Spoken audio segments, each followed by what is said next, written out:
Qué experiencia hermosa estar con ustedes una vez más, compartiendo un nuevo encuentro del Movimiento La Red, una comunidad de fe que se reúne a través de las redes sociales. En esta ocasión vamos a estar tratando otro de los salmos, en esta ocasión el Salmo 121, como parte de nuestra serie de sermones sobre los salmos. Le rogamos que usted nos dé un like, me gusta y que comparta esta grabación. Para más información sobre el Movimiento La Red, puede visitar www.movimientolared.com y también puede acceder a nuestras páginas en YouTube, Facebook e Instagram. Y ahora les rogamos que se una a nosotros para adorar a Dios. Adoremos a Dios. Bendito Dios y Padre Celestial, qué grande y qué bueno tú eres. Te alabamos, te bendecimos y te damos gracias por tu palabra que podemos leer y en la cual podemos meditar. Te rogamos en esta hora una grande bendición sobre cada una de las personas que están viendo esta transmisión y que sea de bendición a sus vidas en el nombre poderoso de Jesús. Amén.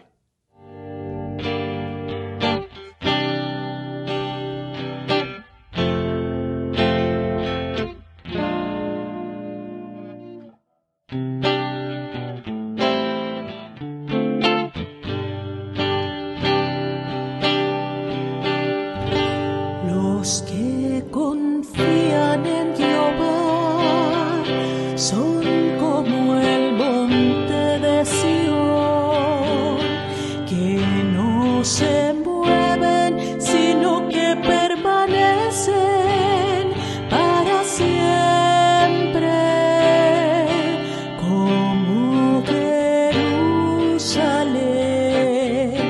Tiene montes alrededor de ella, así Jehová está alrededor de su pueblo. Los que confían en Jehová son como el monte de Sión, que no se mueven, sino que permanecen para siempre, como Jerusalén.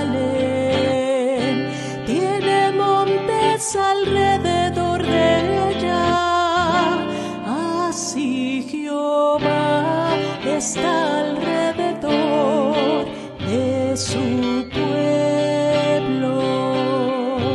Los que confían en Jehová son como el monte de Sión, que no se mueven, sino que permanecen para siempre, como Jerusalén. Tiene montes alrededor de ella, así Jehová está alrededor de su pueblo. Así Jehová está alrededor de su pueblo. Así Jehová está alrededor de su pueblo.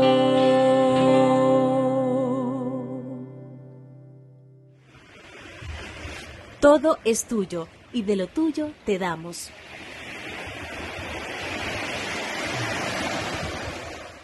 Saludos, les habla el pastor Manuel Collazo del Movimiento La Red. Esperamos que este servicio sea de bendición e inspiración para ustedes. El Movimiento La Red es parte de la Red Nacional de Iglesias y Ministerios Cristianos, una organización sin fines de lucro. El personal que trabaja en el Movimiento La Red no recibe salario. Damos gracias a Dios por permitirnos llevar este servicio por las redes sociales que llega a múltiples países más allá de las fronteras donde vivimos y trabajamos. Y damos gracias a Dios por ustedes que sintonizan los servicios del Movimiento La Red. Todas las ofrendas recibidas son utilizadas para sufragar los costos de servicios de transmisión, publicidad, edición y arte necesarios para preparar este culto a Dios. Si usted desea ayudar a sufragar algunos de estos gastos, puede hacerlo por medio de nuestra página en el portal www.movimientolared.com/give. En la misma encontrará nuestro enlace a Tithely, un servicio cristiano seguro, por el cual podrá hacer su ofrenda, y además encontrará un enlace a nuestra página de GoFundMe, donde podrá contribuir a este ministerio. En esta página usted podrá hacer su ofrenda, diezmo o contribución directa al ministerio. Esperamos que este servicio sea nuestro regalo para usted. Le pedimos a Dios que les continúe bendiciendo y que les bendiga siempre. Para ofrendar al Movimiento La Red, visite nuestro portal y seleccione la página para ofrendar. Ahí encontrará enlaces a Tithely o a GoFundMe. Movimiento La Red. Espiritualidad, discipulado, liderazgo.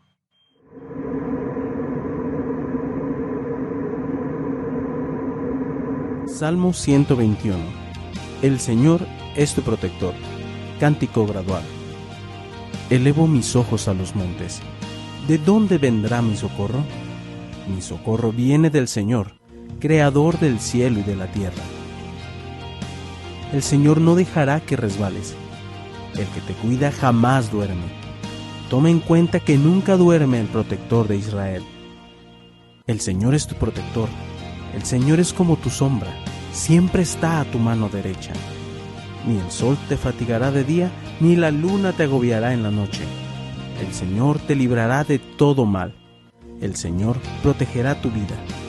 El Señor te estará vigilando cuando salgas y cuando regreses, desde ahora y para siempre.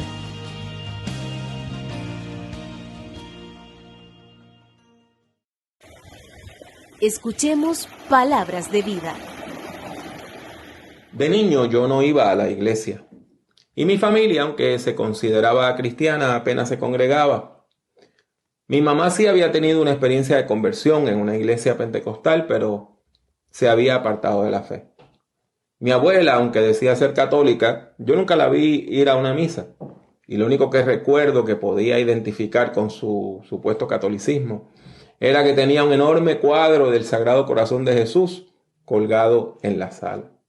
Ahora, mis tías, ellas eran otra cosa. Muchas de ellas estaban coqueteando con el espiritismo, con la santería, practicando el yoga, con la parte religiosa también, no solamente la de ejercicio. Y por lo menos había una o dos que asistían a una iglesia o movimiento unitario. Y si ustedes pueden ver, la balanza se inclinaba a que las personas que me rodeaban practicaban religiones no tradicionales. Y por eso de niño, pues yo visité muchas botánicas, que son unas tiendas que hay en el Caribe donde se venden hierbas, velas e imágenes relacionadas con el catolicismo, pero también con la santería y con el espiritismo. Y vi a una de mis tías limpiar la casa con una improvisada escoba de hierbabuena que estaba mojada en agua bendita. Y contemplé muchas imágenes de santos, indios y budas que mis familiares tenían en el hogar. La experiencia más impresionante con esto de las religiones no tradicionales fue cuando una de mis primas pasó por una grave crisis de salud. Ella era apenas una niña. Yo tendría unos 9 o 10 años cuando todo esto ocurrió. Y el vecindario se reunió para ver cómo otra de mis familiares, quien supuestamente tenía facultades espirituales, hacía un círculo echando benzina, que es un líquido que es inflamable, le prendía fuego y pasaba a mi prima por el fuego. Todo esto fue impresionante porque yo me di cuenta, siendo un niño, que todo era un truco de magia, y que eso no iba a abonar nada a la salud de mi prima enferma. Ella recuperó la salud en cuestión de 3 o 4 días y lo hubiera hecho, aunque no se hubiese hecho ese ritual. Es impresionante ver lo que hace la gente que está desesperada. La gente desesperada hace cosas desesperadas. Y por esta razón, en momentos de crisis, la gente recurre a las prácticas religiosas más oscuras, esperando recibir una respuesta, un milagro del mundo espiritual. Quieren recibir una respuesta, pero la quieren recibir ahora mismo. La quieren recibir ya. Quieren que el mundo espiritual, Dios o los santos o los espíritus o los muertos intervengan ahora mismo, inmediatamente a su favor. Y claro está, esta no es una situación nueva. Desde que el mundo es mundo, la gente desesperada ha estado haciendo cosas desesperadas, recurriendo a la religión cuando se cierran todas las otras opciones. En la Biblia nosotros encontramos varios cánticos escritos por personas en crisis que estaban desesperadas. Y estos poemas sagrados recogen la pena, el dolor y el lamento que estaba en el corazón del poeta. Y el Salmo 121 es uno de esos salmos que expresa dolor. El Salmo 121 forma parte de una colección que se conoce como los cánticos graduales de ascensión o de las subidas. Estos eran himnos que los israelitas cantaban cuando peregrinaban a Jerusalén, ciudad a la que era necesario subir. Todavía, claro está, es necesario subir porque se encuentra entre montañas. Cuando los peregrinos se acercaban a la ciudad de Jerusalén, cantaban salmos, específicamente los salmos del 120 al 134. Y el Salmo 121 forma parte de esta colección de los salmos de las subidas o ascensión o los salmos graduales y es el segundo de la colección. Y claro está, este salmo evoca la imagen de un viaje. El comienzo del Salmo 121 es a la misma vez sencillo, pero impresionante. El salmista lanza una pregunta al aire, diciendo: alzaré mis ojos a los montes, ¿de dónde vendrá mi socorro? Una versión más moderna dice: elevo mis ojos a los montes, ¿de dónde vendrá mi socorro? La pregunta es: ¿por qué miraba los montes el salmista? ¿Por qué tenía su vista puesta en las montañas? Y la razón por la cual el salmista hace referencia a las montañas es motivo de gran debate entre las personas expertas en los estudios bíblicos. Son muchas las personas que piensan que es una referencia a los peligros del camino, ya que en ese terreno montañoso habían asaltantes y por lo tanto era peligroso caminar por ahí, como nos demuestra la parábola del buen samaritano, donde se nos habla de una persona que iba caminando de Jerusalén a Jericó por una zona montañosa y fue asaltado y dejado por muerto. Otras personas piensan que todo esto es una referencia al monte Sión, que se ve a distancia cuando uno se acerca a Jerusalén. Y en este caso las montañas serían vistas de manera positiva, como una manifestación de la presencia de Dios en el monte Sión, en el monte Moria y en el resto de los montes sagrados que están en Jerusalén. Hay otra alternativa que a mí me hace un poco más de sentido. Y es que tenemos que recordar que en la antigüedad se pensaba que las divinidades paganas vivían en la cima de los montes para estar más cerca del cielo. Y por eso las montañas tenían significado religioso. Y no solamente las montañas, sino que se hacían pirámides. Algunas como las que usted tiene en mente, que son lisas, y otras que parecían como escaleras, que se llamaban zigurats. De todos modos, en el mundo antiguo, las montañas sí tenían un significado religioso. Cuando vamos a la primera parte de la Biblia, que se llama el Antiguo Testamento, nosotros vemos que los cultos a las divinidades falsas como Baal y Astarot se llevaban a cabo en lugares altos. Allí también habían imágenes idolátricas como las imágenes de Acera. Y todo eso estaba en lugares altos en los montes. Y la gente que caía en desesperación, aún israelitas, aún hebreos que habían conocido el mensaje del Dios vivo, en momentos de crisis iban a esos lugares para ofrecer sacrificios a dioses falsos, buscando una intervención milagrosa que remediara inmediatamente su dolor. La Biblia nos dice que líderes inescrupulosos utilizaban la religión como un medio para mantenerse en el poder. Eso sabemos que no ha cambiado y que todavía hay líderes inescrupulosos que utilizan la religión para explotar al pueblo. Utilizan el engaño y utilizan la violencia. En este caso, la Biblia nos habla de que esos líderes inescrupulosos, esos reyes y príncipes que no tenían decencia, que no tenían vergüenza, patrocinaban la construcción de lugares altos para que allí se llevaran actos de idolatría. Ese fue, por ejemplo, el caso de Jeroboam, rey de Israel. Escuchen lo que dice la Biblia. Y es que los levitas dejaban sus ejidos y sus posesiones y venían a Judá y a Jerusalén porque Jeroboam y sus hijos los habían excluido del ministerio del Señor. Habían designado sus propios sacerdotes para los lugares altos y para el culto a los demonios y a los becerros que se había hecho. Tras los levitas se fueron muchos de las tribus de Israel que de corazón se habían dispuesto a buscar al Señor y Dios de Israel.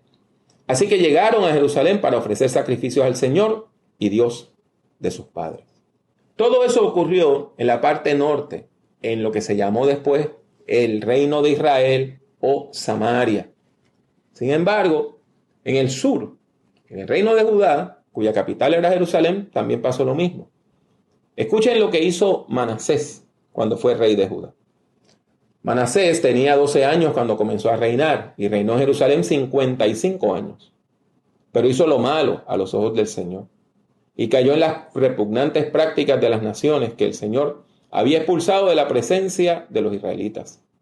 Pues volvió a levantar los lugares altos que su padre Ezequías había derribado y levantó otros altares a los Baales, hizo imágenes de acera y adoró a todo el ejército de los cielos y les rindió culto.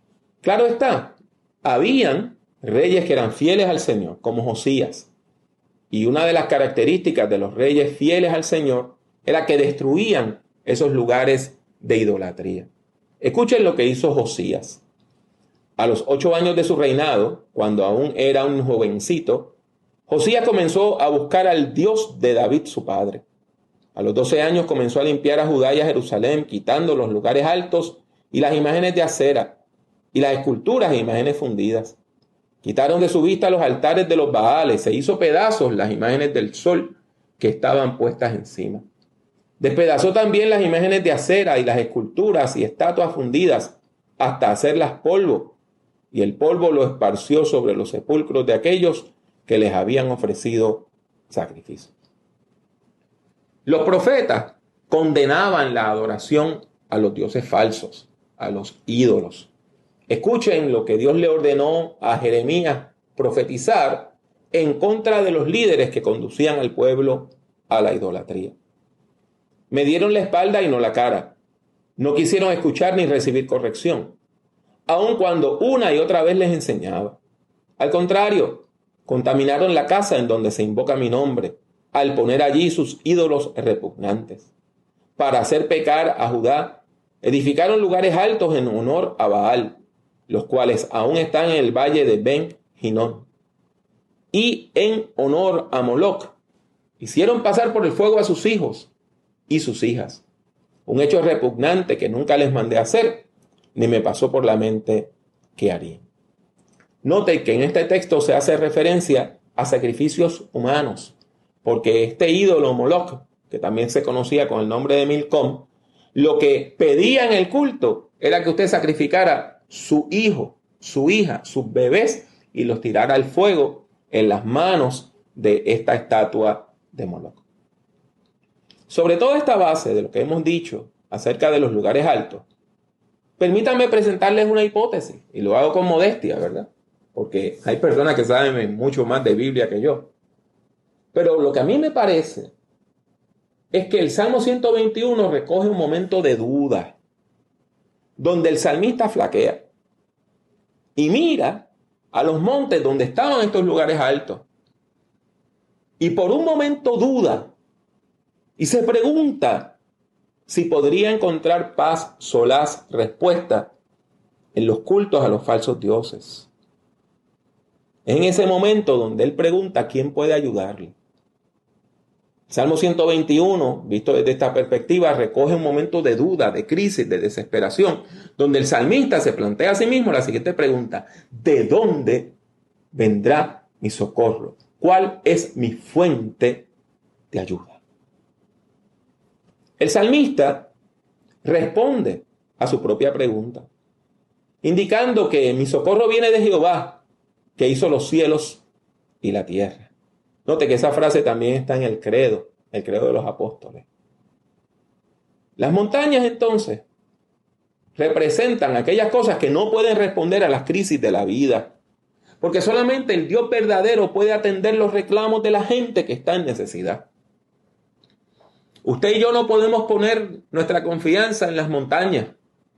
Y no podemos poner nuestra confianza en los dioses falsos que supuestamente habitan en esas montañas. Nuestra confianza debe estar en el único y verdadero Dios, el Creador, el que hizo los cielos y el que hizo la tierra. Así que la pregunta se contesta diciendo que mi fe no está en las montañas, ni lo que está en las montañas está en aquel que hizo no solamente las montañas, sino los cielos y la tierra. Y contestada esa pregunta, el salmista se fortalece en la fe y afirma lo siguiente en los versículos 3 y 4. El Señor no dejará que resbales. El que te cuida jamás duerme. Toma en cuenta que nunca duerme el protector de Israel. Y yo sé que usted tiene en la mente y en el corazón, si conoce la Biblia, la versión tradicional: no dará tu pie al resbaladero, ni se dormirá el que te guarda. He aquí, no se adormecerá ni dormirá el que guarda a Israel. De todos modos, sea que usted lo lea en una versión moderna o que recuerde la versión más antigua de la traducción de la Biblia, aquí encontramos una combinación de imágenes que es muy interesante. La primera línea se refiere a los peligros que enfrenta un viajero, que bien puede resbalar en el camino. La segunda imagen presenta a Dios como el pastor que vela a sus ovejas, aún de noche, para protegerlas de los peligros del camino. Y claro está, ya usted se dio cuenta que aquí tenemos un paralelo al Salmo 23, versículo 4, que dice: aunque ande en valle de sombra de muerte, no temeré mal alguno, porque tú estarás conmigo. La sección más importante del Salmo 121 es el versículo 5, que dice: el Señor es tu protector, el Señor es como tu sombra, siempre está a tu mano derecha. Y este viene a ser el centro del pasaje. Todo gira en torno a esta expresión. El verbo que se traduce como proteger o guardar aparece un total de 6 veces en los 8 versículos que componen este salmo. Y así queda claro que hay un mensaje para usted y para mí, para todos nosotros, para todas nosotras. Y es que podemos confiar en el cuidado pastoral de Dios, quien nos protege de los peligros de la vida. Permítame repetirlo. Podemos confiar en el cuidado pastoral de Dios, quien nos protege de los peligros de la vida. En los versículos 5 y 6 volvemos a encontrar lenguaje que evoca un viaje. Dios es la sombra que nos protege. Nos protege del sol y del cansancio de la noche.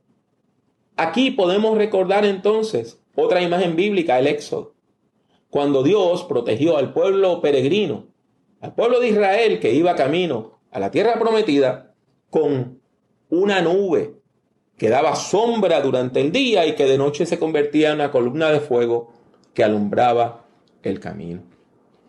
Los versículos 7 y 8 resumen el mensaje del texto, porque afirman: el Señor te librará de todo mal. El Señor protegerá tu vida, el Señor estará vigilando cuando salgas y cuando regreses, desde ahora y hasta siempre. Tanto usted como yo hemos pasado por momentos muy duros en la vida. Quizá usted los está pasando en este mismo momento. Tenemos que reconocer que la duda nos ha atacado, nos ha asaltado y nos ha llevado a la desesperación. Pero es precisamente en esos momentos de duda cuando nos ataca la tentación. Sentimos la tentación de buscar ayuda en otras fuentes. Nos desesperamos porque entendemos que Dios va muy lento, porque le dimos a Dios un plazo y Dios no actuó en ese plazo, como si Dios tuviera que obedecer los plazos que nosotros le ponemos. En los momentos de crisis tenemos la tentación de abandonar al único y sabio Dios, quien es la única fuente de verdad, de poder y de misericordia. Hoy, el mensaje es sencillo. Dios nos llama a resistir esa tentación. Dios nos llama a mantenernos firmes en la fe, confiando en el Dios de misericordia y de verdad. Una vez más, el mensaje de los Salmos conecta con otras partes de la Santa Biblia, de la Escritura. En este caso, con la voz de Jesús de Nazaret, quien dijo: estas cosas les he hablado para que en mí tengan paz. En el mundo tendrán aflicción, pero confíen, yo he vencido al mundo.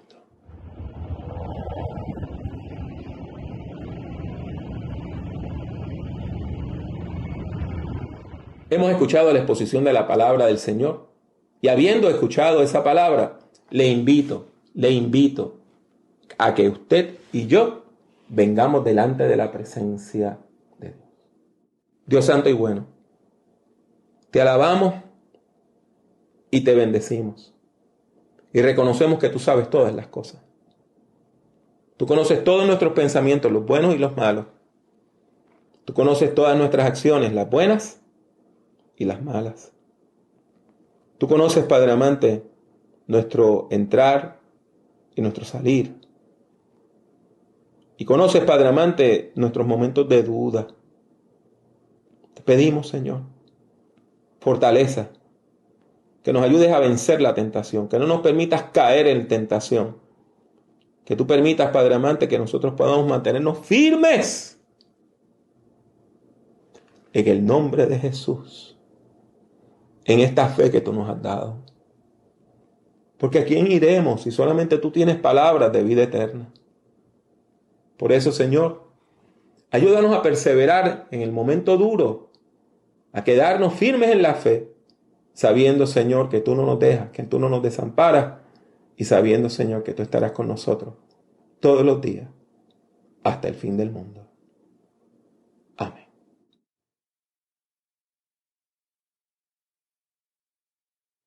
El Movimiento La Red se complace en haber presentado otro encuentro más de adoración y predicación para que todos nosotros podamos adorar al Señor a través de la distancia. No importa el tiempo, no importa el espacio, y podamos escuchar la palabra del Señor.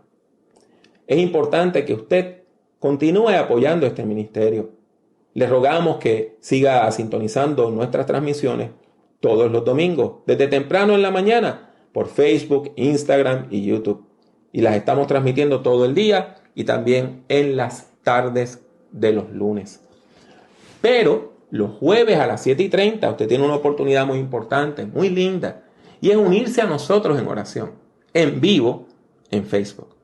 Así que le invitamos a que usted visite nuestra página de Facebook a las 7:30 de la noche, 7:30 de la noche, hora de Orlando, y que usted pueda unirse en oración. Esta semana pasada tuvimos gente desde Canadá hasta Honduras que nos unimos en oración, más de 200 personas. Así que les rogamos en el nombre poderoso de Jesús que usted siga respaldando este ministerio. Para más información, vaya a nuestra página www.movimientolared.com y también suscríbase a nuestras páginas de YouTube, Instagram y Facebook. Mi nombre es Pablo Jiménez y para mí ha sido un placer el haber estado con ustedes en este tiempo de oración. Que Dios le bendiga mucho y que Dios le bendiga siempre.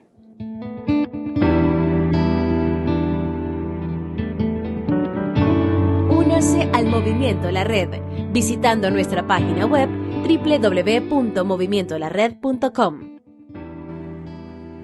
Busque el Movimiento La Red en Facebook y suscríbase a nuestra página oprimiendo el botón de like, me gusta.